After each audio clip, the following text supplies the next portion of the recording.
Pension 4000 చేస్తూ మరి 3000 pension 6000 చేస్తూ సుమారుగా 64 లక్షల మందికి మనం పెన్షన్లు ఇస్తున్నాం. అలాగే అన్నా క్యాంటీన్లు 3 గ్యాస్ సిలిండర్లు ఫ్రీగా ఇవ్వడం జరిగింది. అలాగే డిఎస్సి 16,347 పోస్టులు కానిస్టేబుల్ పోస్టులు కూడా ఇవ్వడం జరిగింది. అలాగే ఏదైతే మత్స్యకారుల భరోసా 10,000 నుంచి 20,000 పెట్టడం జరిగింది. ఈరోజు మరి తొలి అడుగులోనే మరి తల్లికి వందనం 15,000 రూపాయలు చొప్పున సుమారుగా 67,000 మందికి 67 లక్షల మందికి 8,500 కోట్ల రూపాయలు ఈరోజు రిలీజ్ చేయడం జరుగుతుంది.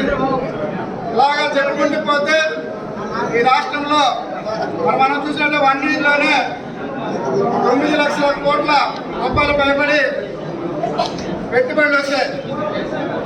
మరి ఐటీల్లో కానీ ఉద్యోగ అవకాశాల్లో కానీ అనేక రంగాల్లో ఈరోజు మనం ముందడుగు వేస్తున్నాం. మరి మోడీ గారి సహకారం, పవన్ కళ్యాణ్ గారి సహకారం, మరి చంద్రబాబు నాయుడు గారి విజన్ ఈ 3 తోడైన తర్వాత మన రాష్ట్రంలో యువ నాయకత్వంలో మరి లోకేష్ బాబు ఈ రాష్ట్రంలో జరుగుతున్నటువంటి అనేక పరిణామాలు మనం చూస్తున్నాం. అహింస నుంచి ఈరోజు సుపరిపాలన దిశగా మనం సాగుతుంటే మరి కొన్ని కుట్ర శక్తులు దాన్ని విపరీత ధోరణిలో తీసుకుని వెళ్ళి మరి అమరావతి మహిళలను మాత్రం కిందపరిచే విధంగా ఈ రాష్ట్రం అట్టడుగుతుంటే మరి ఒక సైకో పిడియలు వాయించేటట్టు రావటం, మెరుపులాగా రావటం, వెళ్ళిపోవటం. ఎక్కడైతే ఈరోజు నిన్న మనం చూసాం శాంతియుతంగా మహిళలు కిందపరిచే విధంగా మాట్లాడిన వాళ్ళకి క్షమాపణ చెప్పాలని శాంతియుతంగా చేస్తుంటే నిన్న రాళ్ళు, చెప్పులు, బాటల్స్ విసిరి మహిళలను చూడకుండా మహిళల మీద దాడి చేయడం చూసాం మనం.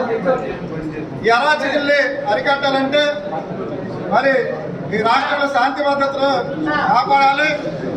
కంపల్సరీ మనందరం కూడా ఒకసారి ఆలోచించాలి.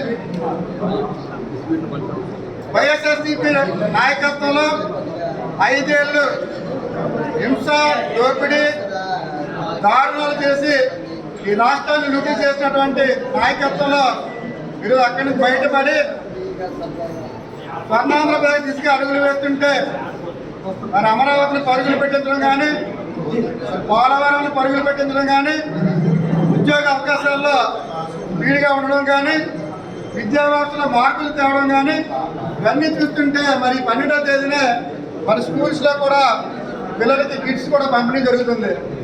అనేక సంక్షేమ కార్యక్రమాలతో పాటు అభివృద్ధి కార్యక్రమాలు మనం వచ్చిన వెంటనే మొత్తం ఆంధ్రప్రదేశ్ మొత్తం అంతా కూడా ఎక్కడైతే కొందరు ఉన్నాయో రోడ్లు పాడైపోయి అన్నీ కూడా చేయడం జరిగింది.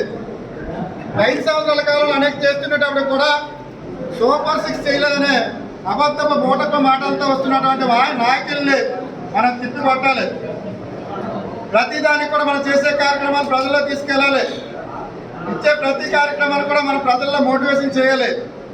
దయచేసి నాయకులు, కార్యకర్తలు అందరం కూడా కలిసికట్టుగా పనిచేస్తే కంపల్సరీ వారిని అవస్థలు తీసుకొట్టే విధంగా మనం అందరం కూడా ముందుకు సాగాలని ఈ 1 ఇయర్ సందర్భంగా మీ అందరికి కూడా అభినందనలు తెలియజేస్తూ నాయకత్వంలో మనందరం కూడా పనిచేస్తున్నాం కాబట్టి గంటా శ్రీనివాసరావు గారికి, అలాగే ఎంపీ గారికి, సీఎం చంద్రబాబు నాయుడు గారికి, మరి డిప్యూటీ సీఎం పవన్ కళ్యాణ్ గారికి, మరి విద్యాశాఖ మంత్రి లోకేష్ గారికి ప్రత్యేకంగా మన తెలుగుదేశం పార్టీ భీమిలి తరఫున అందరికీ తెలియజేస్తూ రాబోయే రోజుల్లో ఇంకా సంక్షేమ ఫలాలు మరి రైతులకు కూడా రైతు భరోసా